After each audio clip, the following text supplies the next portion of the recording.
আমার কাছে মনে হয় যে একটা পারফেক্ট স্পঞ্জ কেক হওয়ার থেকেও কেকের ফোমটা পারফেক্ট হওয়া জরুরি। আসসালামু আলাইকুম, কী অবস্থা, সবাই কেমন আছেন? আমার পেজে আপনাদেরকে স্বাগতম। তো আমি একটা 2 ডিমের স্পঞ্জ কেক রেসিপি নিয়ে এসেছি।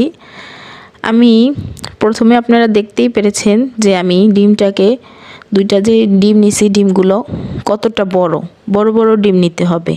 কেক বানানোর ক্ষেত্রে বড় ডিম নিলে কেকটা পারফেক্ট করা যায়। ছোট ডিম হলে না, সেক্ষেত্রে ব্যাটারটা পারফেক্ট হয় না। তাই চেষ্টা করবেন ডিমটা বড় নেওয়ার। তো দেখেন আমার ফোমটা কি আমি পারফেক্টলি করেছি, কি সুন্দর। এখানে আমি 2 ডিমের চকলেট ফ্লেভারে কেক করছিলাম, তাই ভাবলাম আপনাদের সাথে একটু শেয়ার করি। আমার কেকটা আলহামদুলিল্লাহ লাস্টে দেখতে পারবেন, আপনারা পুরো ভিডিওটা দেখে যান, লাস্টে দেখতে পারবেন যে আমার কেকটা কতটা পারফেক্ট হয়েছে। এই কেক পারফেক্ট করার জন্য আমি যে কত কেক বানাইছি, বেকিং লাইফে আসার পরে কত কেক বানাইছি তার নেই কোনো ঠিক।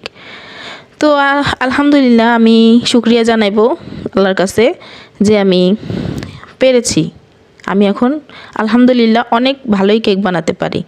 তো দেখেন আমি কেকের ব্যাটারটা যখন মিক্সিং করবেন আপনারা, তখন খুব ভালোভাবে মিক্সিং করতে হবে। ভালোভাবে কিভাবে মিক্সিং করতে হবে, এলো পাথারে যদি আপনারা লাড়াচাড়া করেন তাহলে কিন্তু স্পঞ্জ কেকের ব্যাটারটা পারফেক্ট হয় না। স্পঞ্জ কেকের ব্যাটারটা থাকা লাগে ফ্লাফি স্পঞ্জ কেক ব্যাটার থাকলে আপনার কেকটাও সুন্দর হবে, আপনি কেকটা ফুলবেও, চুপসে যাবে না, কেকটা বেক হওয়ার পরে চুপসে যাবে না। তো আমি এই কেকটাকে মোল্ডে ঢেলে নিলাম। এটা আমার 6 ইঞ্চি মোল্ড, কিন্তু হাইটে একটু বড়।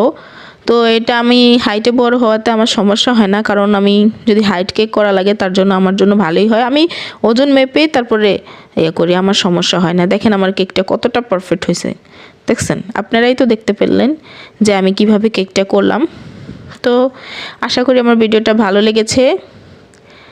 ভালো লাগলে সবাই একটা লাইক করে যাবেন, কমেন্ট করে যাবেন, আমার চ্যানেলটাকে ভিজিট করে যাবেন, আমার পেজটাকে সাপোর্ট করে দিবেন।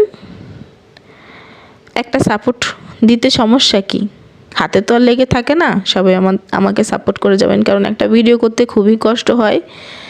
তাই আপনাদের কাছে সাপোর্ট চাই, কারণ আপনাদের জন্যই তো আমরা ভিডিও বানাই। তো আলহামদুলিল্লাহ, দেখা হবে অন্য কোনো ভিডিওতে। আসসালামু আলাইকুম।